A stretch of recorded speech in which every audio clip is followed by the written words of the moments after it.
Nós sabemos a invisibilidade e a discriminação histórica que a mulher, no decorrer da humanidade, sofreu. Portanto, eu só posso cumprimentar o companheiro Francis por essa iniciativa e trazer para dentro de uma fundação um tema de extrema importância como esse. Fico extremamente emocionada de estar ao lado de dois grandes revolucionários brasileiros. Darcy, que foi um grande comandante da VPR, e o companheiro Cid também. Dois companheiros que fizeram uma opção pela resistência, pela luta armada. Eu não fui dessa geração, eu venho 10 anos, 15 anos depois dessa geração, eu me formo dentro do Partido dos Trabalhadores e na luta um pouco antes da formação do Partido dos Trabalhadores como estudante. Então, eu quero dizer que a minha área de atuação, de militância, é o feminismo. Quero cumprimentar Silvia Bastos, uma grande pesquisadora do feminismo do Instituto de Saúde, que está aqui conosco, e o nosso José Rubens, sanitarista, e todos e todas aqui presentes. Ô Zé, meu irmão, companheiro de luta, é o maior sanitarista do Brasil. Obrigada por estar aqui conosco.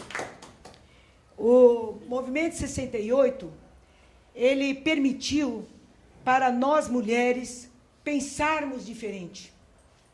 Mas não foi no Movimento 68 que as mulheres começaram a pensar diferente. Porque as mulheres, no decorrer da humanidade, nos seus diálogos, nos seus contos, nos seus diários, elas sempre resistiram. Resistiram o que há de pior na humanidade, que é a violência, a exclusão, discriminação e subjugar o gênero feminino naturalmente. O gênero feminino foi sempre considerado secundário. Ele sempre foi considerado uma coisa, um objeto do poder masculino. Nós, mulheres, nunca fomos vistas como protagonistas da história. E em 68 desemboca isso que Rosa Luxemburgo já denunciava, isso que Simone de Beauvoir já denunciava em 68 na literatura, dentro da academia, dentro do mundo acadêmico, dentro do pensamento, da formulação acadêmica, Simone já trazia isso para nós.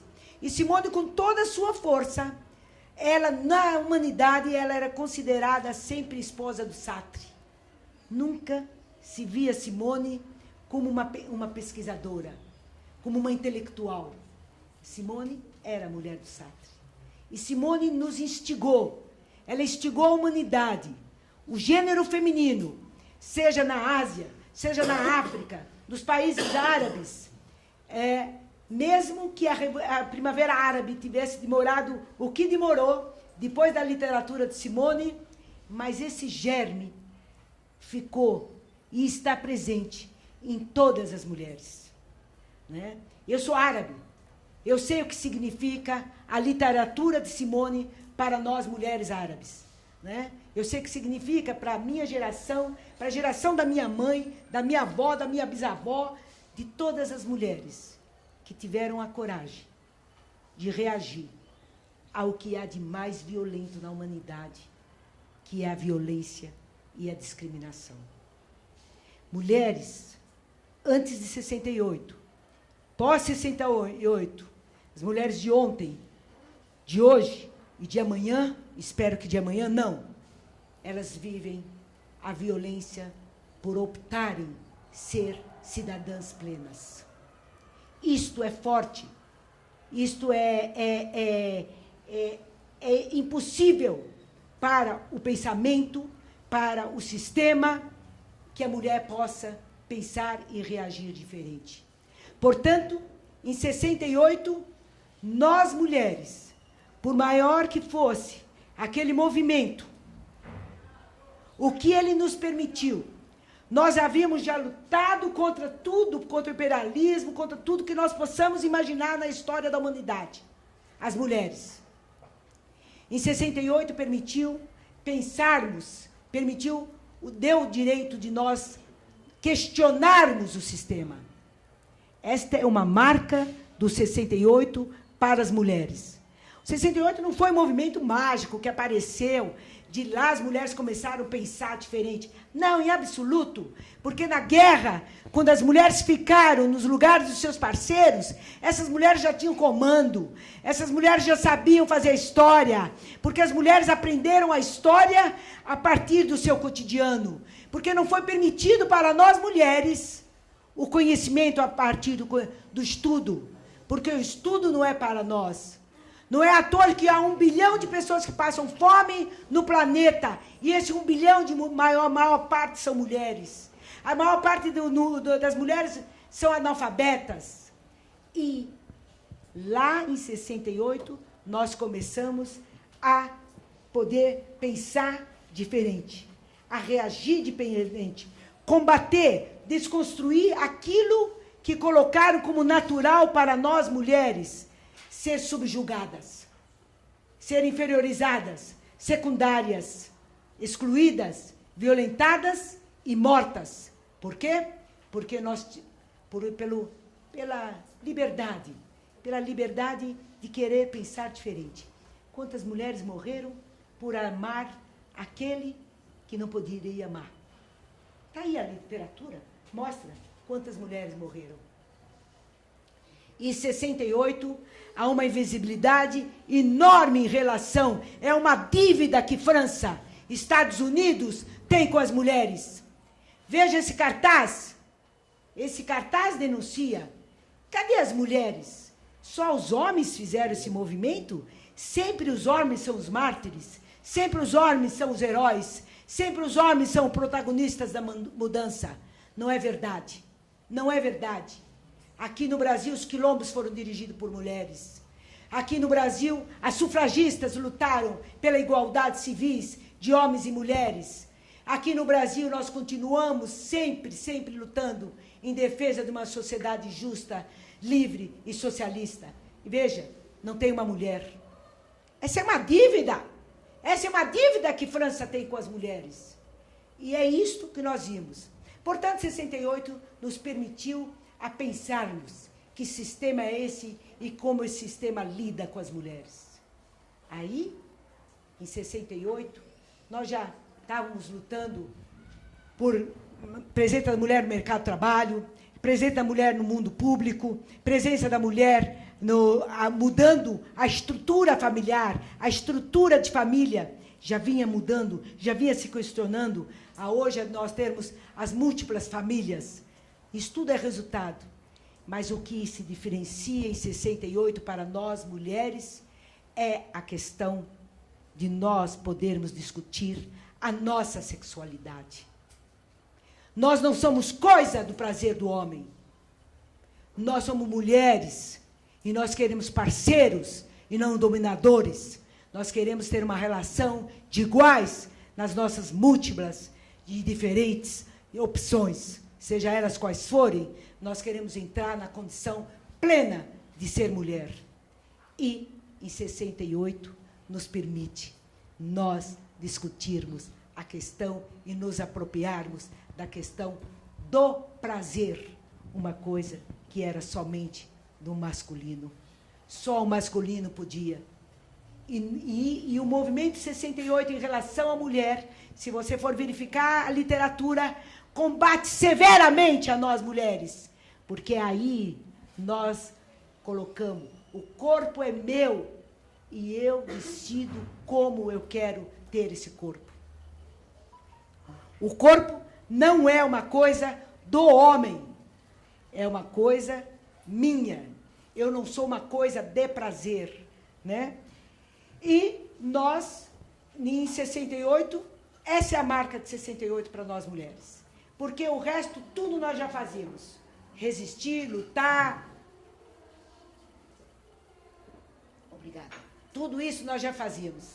Em 68, com o advento da pílula, ele traz essa condição da gente decidir o que a gente quer fazer da vida. Então, 68, para nós, mulheres, tem essa força. Em 68, já no Brasil, nós vamos ter, antes de 68, nós estávamos aqui no Brasil, enfrentando o que há de mais terrível que foi esse regime militar, que ainda se enaltece pelas ruas, pelas universidades, o regime militar. E nós aqui tínhamos passado com o Cid, os companheiros, a grande passeata do Rio, com a morte do estudante Edson, que foi uma das coisas mais terríveis para nós que lutamos por uma sociedade justa e libertária. Em 65, nós, mulheres brasileiras, já estávamos fortemente aqui organizadas. Maria Bethânia ocupava a opinião, com a garra da mulher brasileira, com a força da mulher brasileira, com o canto da resistência, com o canto da luta. E Maria Bethânia estava lá. E em 65, Elis Regina ganha o primeiro festival com uma música de protesto. Fortíssima música de protesto. Estava lá Elis, com aquele jeito dela, cantando e enfrentando.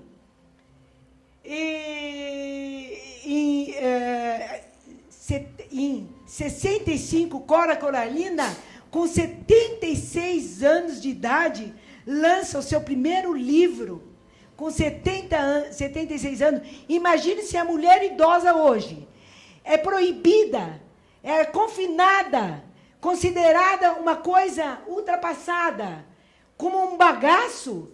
Imagine, em 65, uma Cora Coralina com o livro lançando com 76 anos. Veja só, nós mulheres temos muito ainda a lutar, a desconstruir esse estigma contra a mulher, contra a idade da mulher, contra a mulher negra, contra a mulher rural, contra a mulher árabe, mulher judia, seja que for, o estigma é contra a nossa condição de ser mulher. Em 96, Maria Esther Bueno, uma referência do século XX, uma grande mulher que abalou a estrutura da Europa e dos Estados Unidos, uma brasileira que foi para concorrer lá na Europa, uma competição de tênis, somente com a passagem de ida. Esta tenista brasileira, desconsiderada nesse país, que morreu hoje, ela botou o nome do Brasil na comunidade internacional. Uma mulher que levava sua raquete para jogar, tinha passagem para ir, mas não tinha passagem para voltar. É assim que eles tratam as mulheres. E veja que coisa mais maluca. Em 1967, a revista Realidade fez uma edição somente em relação às mulheres, Cid. Sabe o que aconteceu com essa realidade? Mandaram a Polícia Federal recolher em todas as bancas de jornais. Ninguém tem essa revista? Ninguém tem essa revista? Em 68, não pode deixar de falar, gente, Ruth Escobar, uma portuguesa brasileira. Em 69 se cria a primeira rádio de mulher, né? Uma coisa linda, né? Em 70, nós perdemos uma primeira guerreira da VPR, uma mulher assassinada cruelmente em sua casa, Alceri Maria Gomes. E ela depois foi para o VPR, era MR8, e em 71 morre Yara, também companheira, que foi da VPR, também morta. E assim continua, ainda hoje, muitas mulheres morrendo. E Rosa Luxemburgo disse uma coisa maravilhosa, que é um mantra para nós mulheres. Quem não se movimenta, não sente as correntes que o prende. E nós mulheres, sempre incomodadas pela questão de que o sistema colocou a nós mulheres. Isto hoje é fácil falar, mas eu imagino gerações da época de Rosa, dentro de um partido político. Se ainda hoje, nos partidos políticos, as mulheres são tratadas como bagaço. Ainda hoje as mulheres são vistas como mão de obra barata dentro dos partidos políticos, seja o partido de esquerda, de direita, salvo algumas exceções. Nas organizações que as mulheres, depois de 68, optaram nas lutas armadas, eu perguntava permanentemente para Inês Etienne, que foi uma das últimas comandantes da VPR, eu perguntava para ela, Inês, dentro das organizações de esquerda, a mulher, ela tinha a concepção da emancipação da mulher, dentro da questão do feminismo. Os companheiros da Darcy me falou aqui agora, não, homens e mulheres é igual. Bem, nós queremos a igualdade, mas nós queremos a diferença, porque nós, mulheres, somos diferentes. E a nossa pauta de reivindicação, de luta e de resistência tem que estar dentro, fora dos partidos, nas casas, nos lares, nas academias, aonde for. Só assim nós vamos ter uma sociedade justa, igualitária e socialista. Muito obrigada a todos e todas.